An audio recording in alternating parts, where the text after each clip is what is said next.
Hello everyone, welcome to my channel Srilu Netheti vlogs. ఈ రోజు vlog లో అందరికీ ఇష్టమైన ఫుడ్ ఏంటంటే పిజ్జా. పిజ్జా అనగానే పెద్దవాళ్ళకి చిన్నపిల్లలకి అందరికీ ఇష్టం. బట్ అది చేయాలి అంటే ఫస్ట్ థింకింగ్ ఏంటంటే మైక్రోవేవ్ ఉండాలి. అవన్నీ ఎవరు చేస్తారులే అని ఫీలింగ్ ఉంటుంది. అవి ఏమీ లేకుండా ఓన్లీ 5 minutes లో మినీ పిజ్జా మనం రెడీ చేసుకుందాం. చాలా చాలా బాగుంటుంది. పిల్లలు కూడా అట్రాక్ట్ అవుతారు. చిన్న చిన్న పిజ్జాలు వస్తాయి, క్రిస్పీగా ఉంటాయి, చాలా ఇష్టంగా తింటారు. పెద్దవాళ్ళు కూడా ఏంటంటే ఒక 2 పీసులు తింటే టమ్మీ ఫుల్ అవుతుంది. చాలా చాలా బాగుంటుంది. ఒకసారి ట్రై చేద్దాం అందరం. ఇప్పుడు ఒకసారి నేను చూపిస్తాను.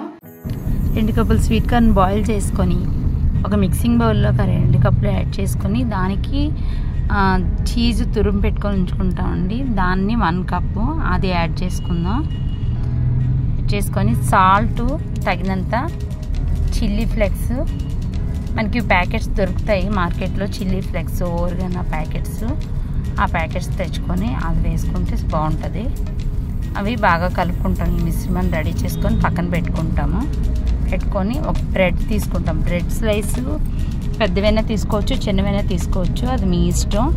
దాన్ని ఏంటంటే ఒక స్టీల్ గ్లాస్ కానీ కప్పు కానీ లేదంటే ఏదో ఒకటి తీసుకొని ఒక రౌండ్ షేప్లో కట్ చేసుకుంటాం. ఊరికే జస్ట్ పిల్లలకి అట్రాక్ట్గా ఉండడం కోసం అని, లేదంటే బ్రెడ్ మీద కూడా చేసుకోవచ్చు. కానీ ఇదైతే బాగుంటాయి. ఇలాగా మన స్టవ్ ముందు ఆన్ చేయకుండా పెట్టేయండి అన్నీను. తర్వాత దాని మీదేమో పిజ్జా సాస్ అయితే అప్లై చేసుకుంటాము. ఎందుకంటే స్టవ్ అప్పుడే ఆన్ చేయొద్దని చెప్తున్నాను. ఈ పిజ్జా సాస్ అన్నీ అప్లై చేసేలోపు బ్రెడ్ రోస్ట్ అయిపోతుంది. అది రోస్ట్ అవ్వడం వల్ల ఏమవుతాయంటే క్రిస్పీగా అయిపోద్ది. ఆల్రెడీ మనకి చీజ్ బాయిల్ అవ్వాలి కాబట్టి మనం ముందు స్టవ్ ఆన్ చేయకుండా ఇవన్నీ అప్లై చేసుకున్న తర్వాత స్టవ్ ఆన్ చేసుకొని అప్పుడు సిమ్లో పెట్టుకొని దానికి లిడ్ పెట్టుకుంటాం. అన్నీ అప్లై చేసుకొని లిడ్ పెట్టేసుకుందాం.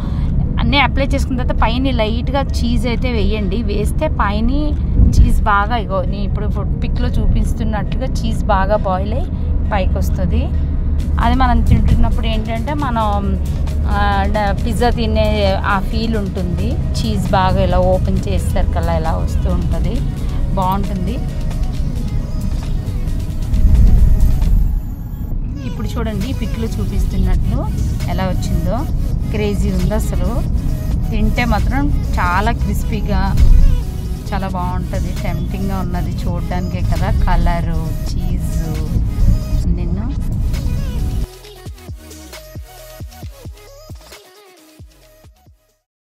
చూసారు కదండి రెసిపీ. ఇంకెందుకు ఆలస్యం, ఇంట్లో మీరు కూడా ట్రై చేయండి. ఎలా ఉందో నా కామెంట్ బాక్స్లో తెలియవచ్చండి.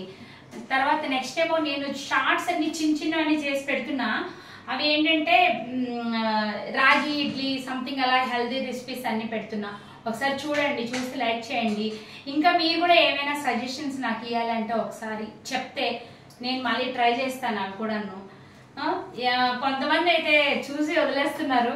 లైక్ చేయండి, కామెంట్ చేయండి, షేర్ చేయండి, సబ్స్క్రైబ్ చేయండి. Thank you all.